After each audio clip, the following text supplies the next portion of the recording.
About a month ago, Nintendo delivered Mario Paint to the online service. Now I can use all the help I can get making these thumbnails, so I checked out the trailer. I'm not old enough to have that nostalgia, so I was mainly skipping through the video when something caught my eye. A rare acknowledgement of the Nintendo Music app.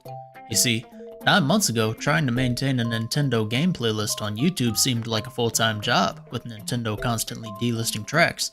But it was my only option as someone who refused to buy into the idea that I'd just carry my Switch around with a copy of Smash Bros. Ultimate loaded. I'd wondered since a much younger flick why Nintendo seems to avoid taking advantage of their iconic soundtracks, thinking surely there's some big idea at the end of their priority list. However, on Halloween Day, Nintendo released a 2.5-minute trailer for Nintendo Music that both intrigued me and crushed my spirits. I'm checking the trailer out first thing in the morning. Starting off, seems pretty standard. Downloads for offline use. It's a smartphone app, tunes categorized by game. Then even through my baggy eyes I see that Yoshi's playlist has 7 songs.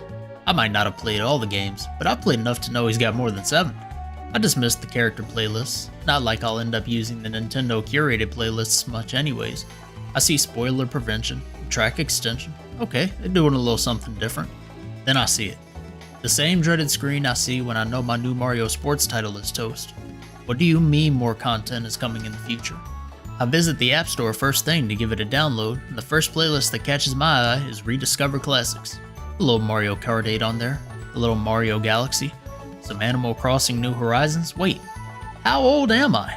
We're calling that a classic? My mind switched gears and I headed straight to the search tab. Damn, the trailer really showed off the full list. You're telling me they launched a whole Nintendo Music app with 17 soundtracks. All the first-party games they own, only 17 tracks on an app they expect me to listen to daily. Game Boy and GameCube each had just a single game soundtrack. Honestly, should have just left them out and hoped I forgot, because how in the world does there exist a Nintendo-owned music service with no Super Mario Sunshine? The Wii U section just repackaged 2 of the same games they have in the Switch section. The whole service might have 2 gigabytes of data total. You could give me 2 weeks and a capture card and I could double the amount they have. I could probably do it in a couple of days, downloading them from one of those sites that makes hit X on the ad after every use. They're just audio files. Audio files I'm sure Nintendo has easily, if not readily accessible. Which leads me to question the strategy of treating video game soundtracks as if they were new courses on a Mario Kart game.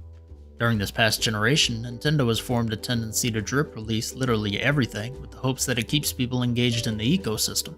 But they seem to ignore that for this strategy to work, you have to entice people enough to invest time up front. How am I going to set up a playlist with 17 soundtracks that I won't be burnt out on in a week? For the average person, it's likely an interesting idea, something fun for a couple days before it ends up lost in the home page or deleted entirely. From that point, it's not like anyone's going to see the Nintendo page update, resubscribe to Nintendo Online, and re-download the app because they finally released the Mario Party 6 soundtrack. Maybe lumping 30 to 40 similar titles at a time could create something worth checking out, but the only mass update we've received were 26 NES tracks, which, despite being dear to somebody, have very little replayability. Over the past 9 months, the number of soundtracks has accumulated to 94, but someone who just checked it out once has no way to know that. In fact, the bigger deal is that even if people were to know that, it likely wouldn't change anything. A successful launch for Nintendo Music was necessary because, in concept, it doesn't work. Why? Because people listen to a ton of different music.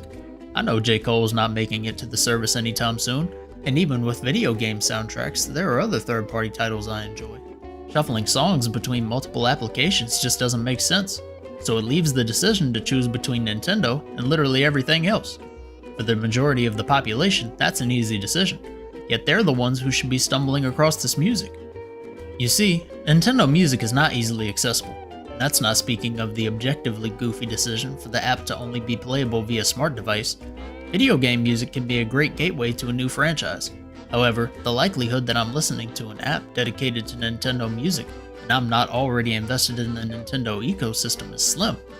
After all, this is not built to be the next Spotify, so why not collab with Spotify? There are millions of users there listening to other developers' soundtracks and games who could potentially be introduced to a Nintendo tune if it were there, or might just enjoy alternating between Pikmin and Boyz II Men. Not to mention, by not having a presence on these streaming services, you have to allocate resources to delist and prevent others from profiting off this music. If Nintendo had an official listing of Dewford Town, why would I watch Pokemon Music Master's video of the same thing? And really, I've got to circle back. Why is this only available on the App Store and Google Play? It says streaming on your smart device, but there's no way to access this service from the internet browser on my computer. I can't even access the service from the Switch too.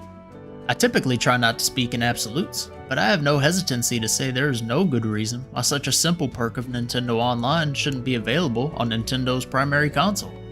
I don't doubt that the majority of users benefit most from it being available from their phone, but because they decided to go their own direction, they now likely have a whole team standing the application up.